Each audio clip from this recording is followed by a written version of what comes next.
everyone, and welcome to our very first, at least for the summer, Retail Think Tank session. I'm Alicia Esposito, VP of Content for Retail Touchpoints, and I am super excited to have with me today on this session Sharon Gai, who is a author, keynote speaker, all-around e-commerce expert. Sharon, so good to have you on. Really excited to chat with you today. Yeah, I'm super excited as well. Yeah, and like I mentioned, you have so much e-commerce experience, expertise. You have worked with Alibaba, and I think that probably gave you a very unique and distinct point of view and experience in this world of e-com. So let's start there. How did your experience with this incredible company that everyone refers to and talks about? How did that inspire you to get even deeper into this world of e-com and most of all, educate the masses on the innovation that was happening within this particular organization? For sure. So I guess I'll start, maybe a couple of years back when I first joined the company. The company really likes to hire people that are not from the e-commerce industry so that there's a fresh new view that whoever they're hiring is bringing into the company. And so my prior experience, a lot of that was in the cloud space, the cloud, B2B software, telecom, things like that. And I think I was also in a unique position in that I was hired into a program that launched. There was a group of us into China, so in the heart of Alibaba. So, just a more of a background on the company is, I think right now there's about, I would say, I think 150,000-ish employees around the world. Wow. And there's offices around the world because Alibaba Group as a whole owns several e-commerce marketplaces globally. But Taobao Tmall is what we call the Amazon of China, and that was the team that I was hired into. That's where a lot of things originated. So the way that e-commerce platforms are built, the mechanisms behind it, the personalization algorithm that's sort of set the industry standard for the Sheins, the Temus of the world, that was created originally in Taobao Tmall. And my glimpse into the whole thing was it was a very eye-opening experience for me to see how e-commerce is run. And I always, whenever I do my keynotes, I have this slide up comparing the Amazon experience versus the Tmall experience. And the Tmall experience from a perspective, either you're a consumer or you're a brand selling into the platform, is just so complicated. There's just so many running pieces, everything from the in-app advertising, everything from the bringing traffic from your social media accounts into your store, the number of campaigns that you can do. So China has this thing called Double 11 that's really different from the Black Fridays, 618 mid-year sales. It's just a whole world of a different e-commerce culture almost than something that you would find in the US or in a Western market. And yeah, I went to the heart of it, fell in love with it. I eventually wrote a book about it. And now I'm on a journey to tell that story to anyone who wants to listen about what it's like to be part of a Chinese e-commerce firm. Yeah.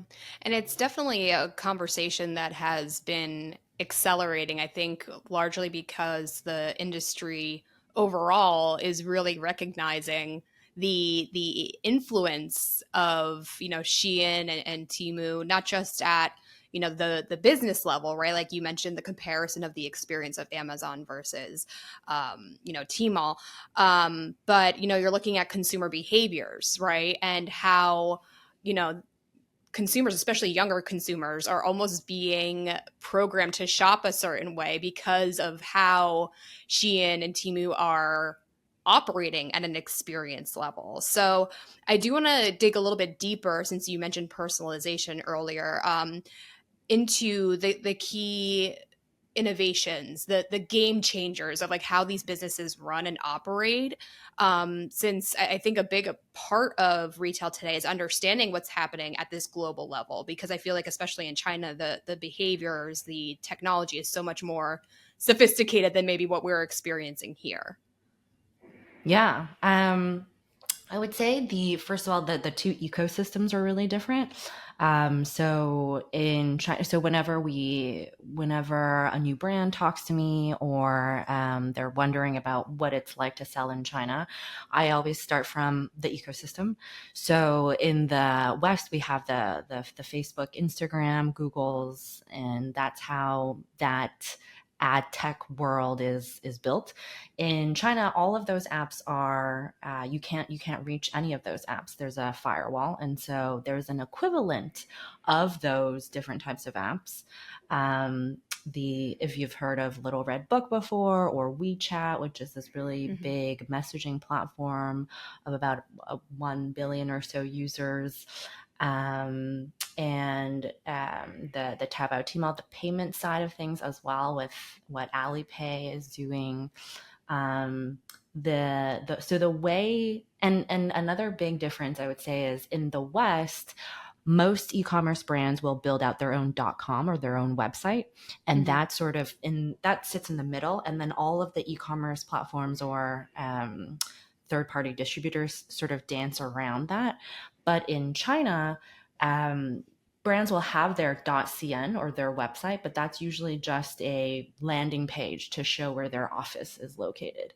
The Interesting. central focus selling point is actually, it's still Tmall, because just of how much market share Tmall has versus the Pinduoduos, the JDs, or the Douyin. And Douyin was that precursor to TikTok. So Douyin has grown a lot as an e-commerce platform in China, but it's still, in terms of market share, not the biggest one. So your Tmall landing page sits at the center of that Chinese e-commerce Mm. landscape, and then all of the marketplaces sit around that. And then you might have a mini program in your WeChat account that sort of is the most similar thing to a .com that you would see in the US. So just from the get-go, the landscape is a little different. Most of a brand sales will come from their Tmall store.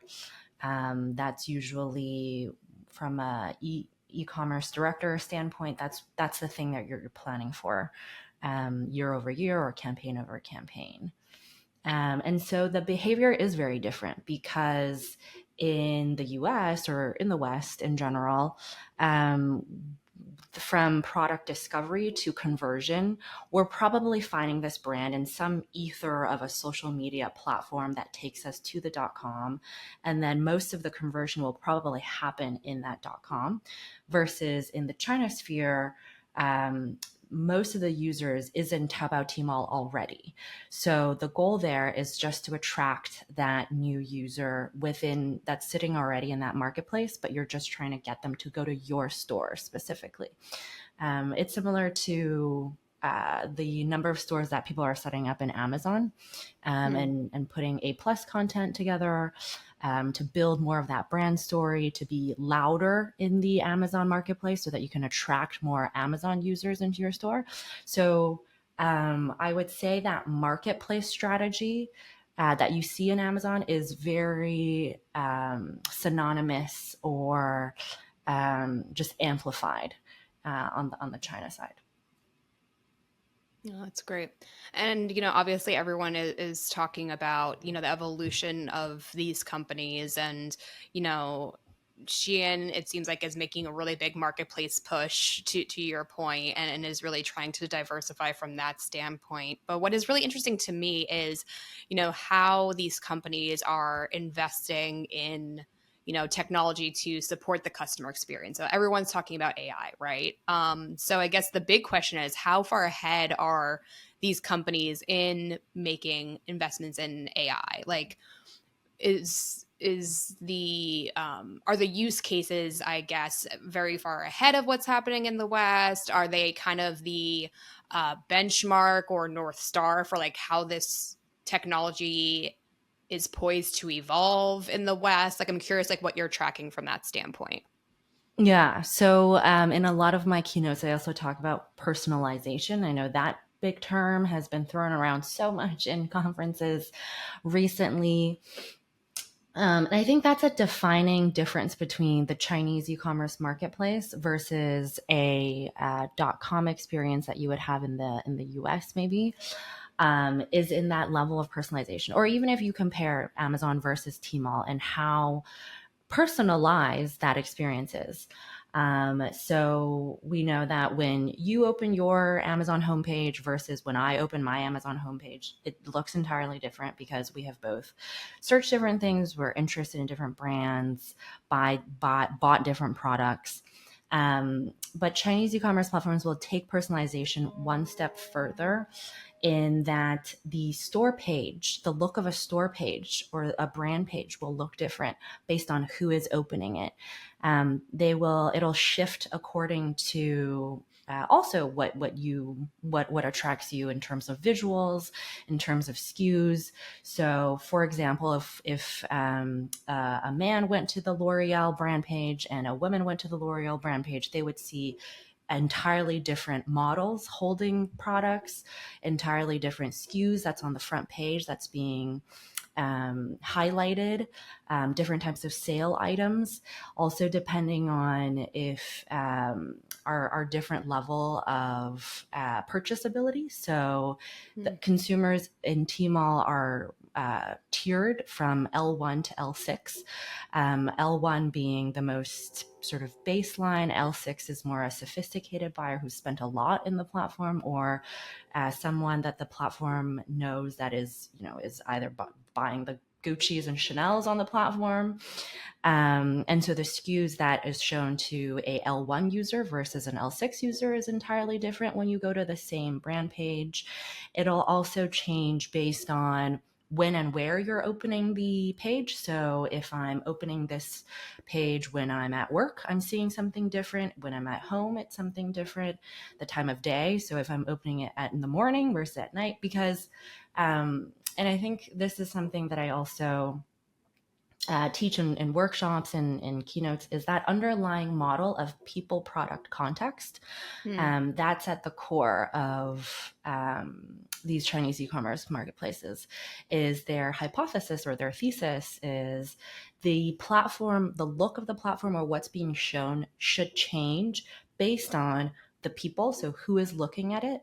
And so the platform will tweak its product, so the merchandise that's being shown, and then it's going to be tweaked again based on the context that this person is coming in. So we go to these e-commerce marketplaces for many, many different reasons. Sometimes we just want to browse around. We have no actual desire to buy something, but we're just window shopping, Hmm. maybe just flipping through some photos. Maybe we're bored. We just opened it to kill some time.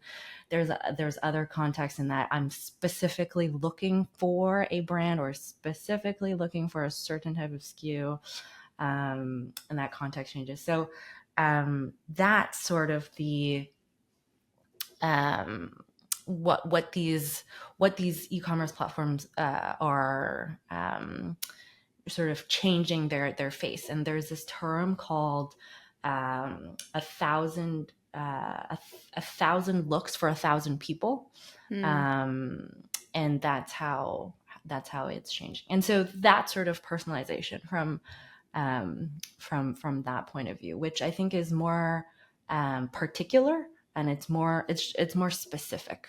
Yeah. Absolutely. It's incredibly granular. I mean, I've heard about the comparison of who's looking and the SKUs that you see or the recommendations that you see, but to get to that content level, I didn't know that it was that granular. So that's pretty incredible. And I've been really digging into these different um, applications for AI, the opportunities, especially at the service level. So there are a lot of retailers as of late that are trying to integrate AI into that, service aspect, whether it be, everyone refers to the chatbot, but what excites me is like how granular and contextual that can actually get when you consider the consumer themselves, their past behaviors, their preferences, demographic information, but also the input themselves, like what they're actually asking for, right? Like how detailed that output could ultimately be.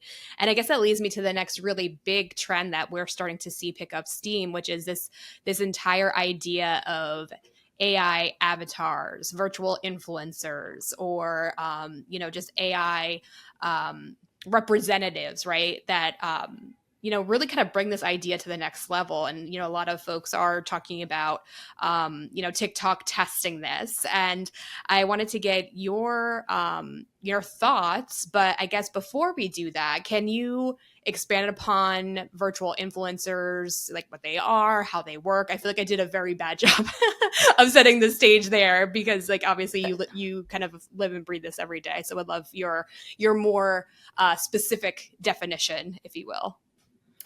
The funny thing is, and I think it's sort of coupled with a lot of things in AI right now, it also, AGI as well, is there's no specific definition, Okay. because it's so new, and it's such a new concept.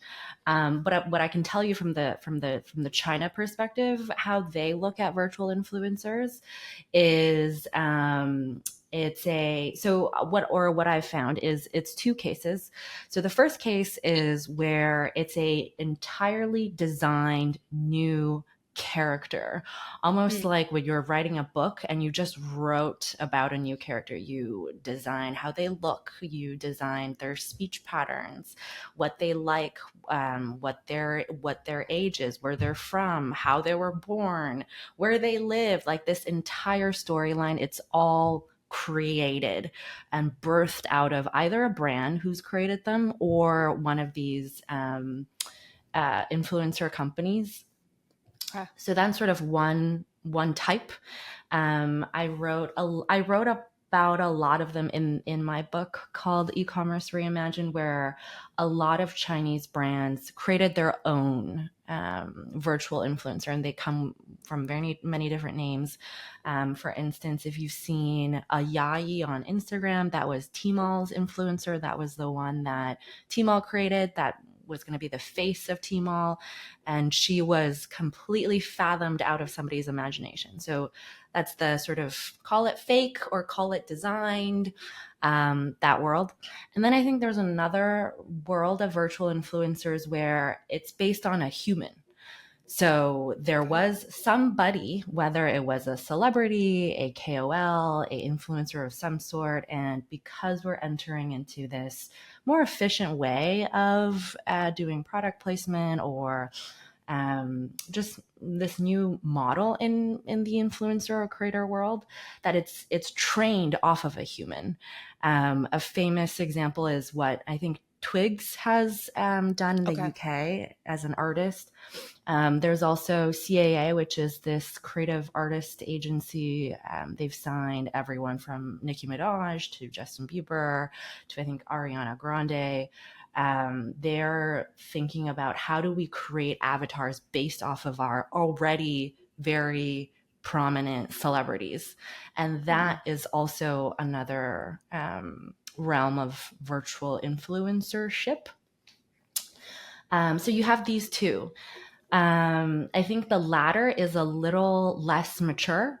Okay. The first version is a lot more prominent and more used. I think they were really used in that when metaverse was a big thing, Hmm. during COVID, with just, I think mostly because of the way that they looked and that they were designed. It was very like futuristic looking, very young, very in tune to that type of visual.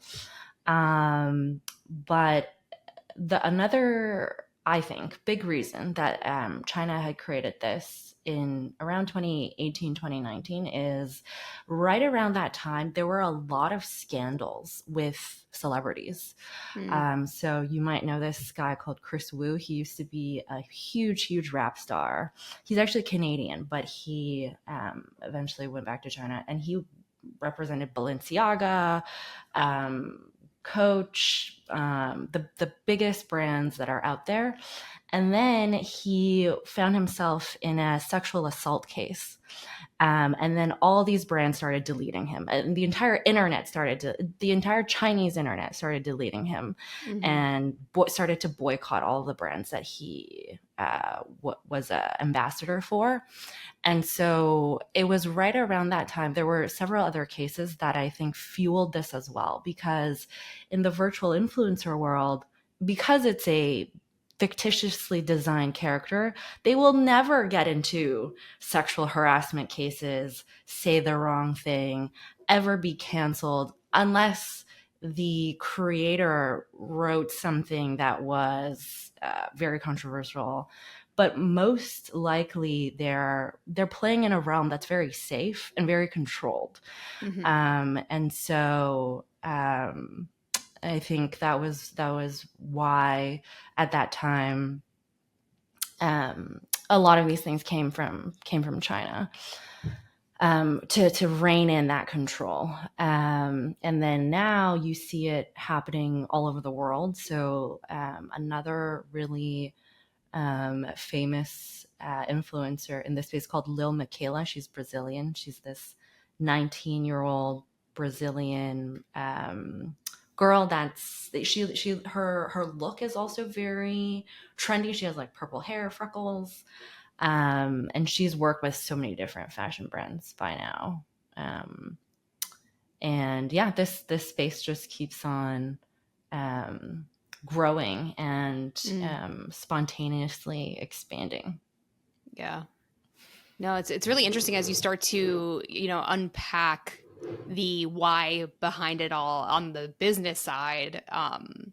Just how how fascinating it all is, because, that idea of having a creative representative, right? Or a vehicle for storytelling that is also still very controlled. It's like it's compelling, at the creative level, but also kind of scary, right? Because then these businesses are kind of navigating and driving the narrative, which kind of defeats the purposes of like influencer marketing at its core, at least at how we know it.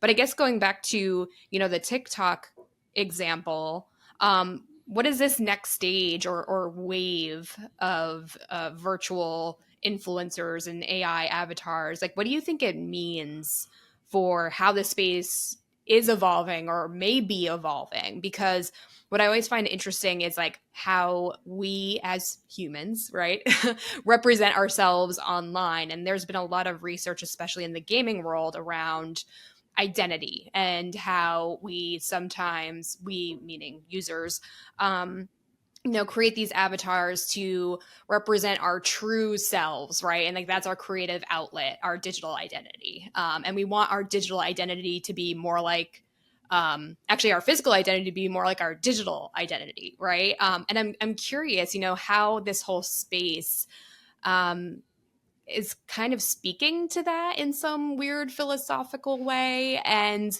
what it means for us as humans, that again we initially engaged with influencers and influencer marketing because we wanted that authentic connection, but now it's like we're engaging with these voices that again are virtual and on the surface very creative, but ultimately they are controlled by these companies that are driving the narrative of these engagements. I feel like it's a very deep and Yeah, philosophical question, so it's so share good. whatever We you can can in that regard. yeah, no, we can talk philosophy all day, because I think so much behind this entire topic. Also, just a lot of the things that's happening in AI, I think is that like is a either either as consumers of it or a producer of it, if you're a company that is in the space, I think that philosophical area is something that everyone should think through, and also maybe sometimes realize, instead of blindly consuming it also. um I think what's going to happen more and more within that TikTok space as well, I think a large difference is how receptive you are to artificially created things. Mm, So Instagram has also started to do experiments where some of their top Instagrammers are being replicated as well. And if you add this Instagrammer and you chat with them, you're not really chatting with them, you're chatting with their chatbot version of them, which will be infused with their personality, maybe some isms that they usually say. And it'll seem like you're talking to them, but you are not actually talking to them. And I think some followers, some consumers are fine with that, that they will very much enjoy the experience of just pretending like they are, or engaging with just a person that they really, really fawn over. Right. Um, and that was something that couldn't have been done before, where if I don't I'm not a Swiftie per se, but if I followed Taylor Swift, um and she started replying back to me and we started chatting about, I don't know, her new song, whereas before like that wouldn't have happened because it would just be a dead response, right? There's just no Right. reply. Versus now there's like a continuing back and forth conversation. Would I be okay with that, knowing that I'm not actually talking to the Taylor Swift? I think I guess again, I'm not a Swiftie, so this was a bad example. Um, but I think, yeah, so I think some people will be very receptive to that and also grateful for that feature to be there.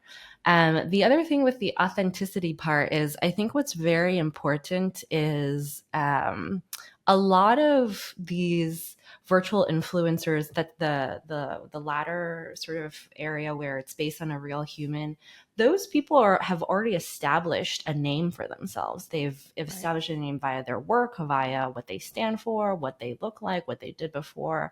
And so the AIifying them or the avataring them is just to create a more accessible version of that person. Um, so I actually don't think it's less authentic per se. It's just almost another version of them. Oh, okay. It's their I digital mean, identity, right? it's their digital identity. In the CAA's case or Instagram's case, these avatars were created with their consent. They wanted to participate in creating an avatar of themselves to make themselves more accessible to the masses. They're probably profiting off of it some way, shape, or form. I don't know, maybe based on the number of usages that their followers are messaging them, and then there's many different business models, I think, within this space that we'll also see.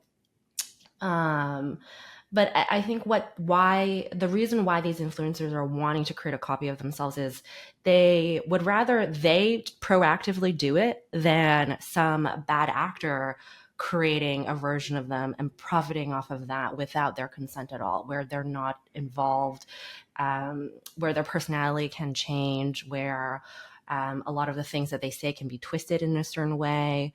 At least when they are carving this thing out for themselves, they are um, controlling the narrative. Yeah. And I also think not everyone is going to want to do it either. I think a lot of, call it influencers, celebrities, they'll want to stay in the old school world or the original world where I'm me. When I go live, that's who you see. When I shut this down, you won't see me. And I think that's also fine. I think they're sort of holding um, their original versions and um, just functioning to whatever speaks to their value. I think there's no right or wrong answer here. But I think I think it'll be interesting to see how people are choosing. And then, but on the consumer side, from what I have read so far and what I know so far, is it's positive. Is that Okay. it's they that from a consumer side, they don't feel like this is inauthentic or I mean, there's also so many TikTok channels right now that's all AI generated content. Every single piece of video that's created is sewn Wow. together with AI. And sometimes another big thing is it's undetectable. It's very hard to know what was created by a in video or a HeyGen versus what was created with that actual person. Yeah. Um, yeah.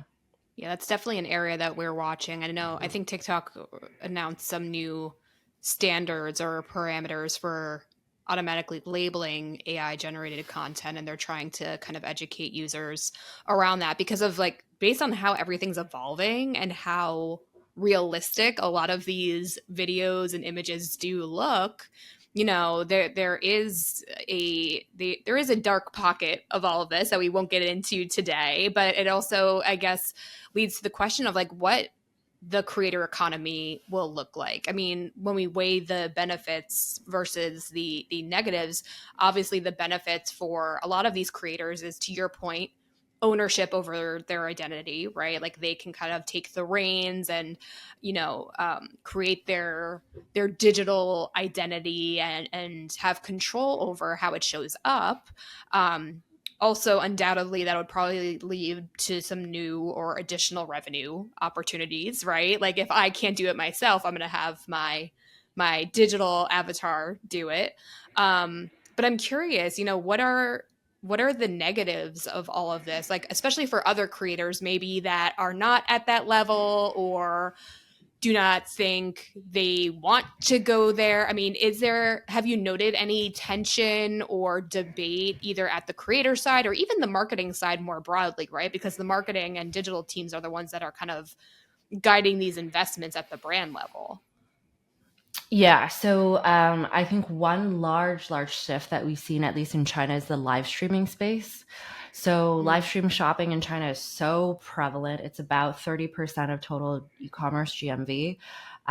It's a very mainstream way that people will browse and shop. And sometimes I've also personally shopped a bunch in Chinese live stream rooms where I had never seen the brand before. I had never seen the product before. It was a whole new product launch. But because of the way that influencer showed the product or demoed the product and just um, yeah, framed the product in those split 15 or so seconds, I converted.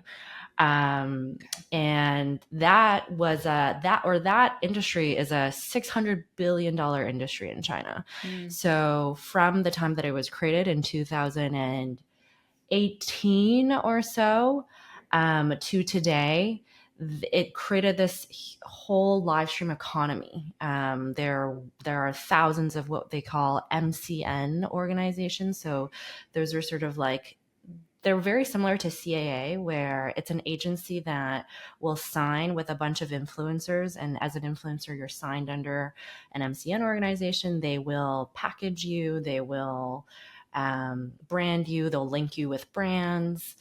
Um, and so there's that whole stream of those type of companies. And under those companies, there are then thousands of live streamers who live stream daily. They get sent product samples. They turn on their camera. They could be anywhere in their house, do not have to report to an office of any sort. And they just start live streaming and selling and connecting with whoever their audience is. And it could be also a global audience. Um, and then, because when this whole generative AI started to come into the picture around November 2022, there's a company called Silicon Intelligence. They started to create this avatar, or this virtual version of a certain live streamers. And there's a lot of videos that are out there. The CEO of JD.com also created an avatar of himself doing a live stream. wow. And so the human, so the actual CEO, was involved in the training of that avatar, but during the live stream, which I think lasted 6 or 7 hours or so, it was his avatar streaming.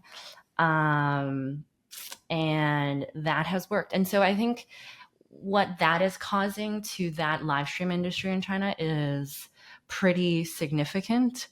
in that you can have these designed avatars be the host in a live stream show Mm, instead of the actual human doing the selling. And also, a lot of live streamers, for them, that was their whole livelihood as well. right. That was their job, or that was their part-time job. That's how they paid rent, by turning on their camera and selling products. And now you see more and more of these avatars doing the work. And sometimes and in this version, as you had said, these are not the celebrities, and these are not the influencers with the millions of followers who can even have the privilege of proactively deciding how their avatar will look. These are just the sort of SMB type of influencers. That was their work, or that was their role, or the role that they played in the e-commerce space. And I think that is the huge disruption that's caused to them with with this virtual influencing um, phenomenon that's happening. Yeah. And I guess, you made a slight mention of this earlier around, whether brands, want to be involved in this, and things that they need to be thinking about strategically as well as tactically, right? So is there anything else that we should call out for the brand leaders that may be watching this, are intrigued by the idea, but maybe don't quite know whether this makes sense for them to test? Like, any guiding questions or points that we should call out for them? I think it. I think it's worth testing. I don't think it's right for every brand, though. For I think and I think in the keynotes that I do, where I even talk about AI, when the audience is of a certain age, or when they are from a certain type of background, they're quite averse to even a lot of the things that I'm saying. Right. There's a lot of fear in that. I mean, that's not a new sort of concept, that AI is very fearful. That, a lot of people have fears towards the job displacement, the controlling us, there's so many different narratives around AI and how it's awful. And I think that will always be there, and that will also be there within the B2C e-commerce consumer space, is that you'll see consumers who will just stay as far away as possible, or want to stay as far away as possible from these virtual influencers. But you'll also see a group of consumers that are just welcoming it with open arms, and super excited with what certain brands are experimenting with.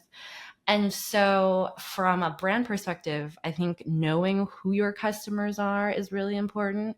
So, is your segment the younger, more 18 to 24, more, maybe they're the constant users of the chat GPTs, character AIs, replicas, or is your customer segment a lot more traditional and more like they just want better customer experience? They just want things to be shipped to them faster, better quality, sustainable. So it's like there's many different camps of consumers.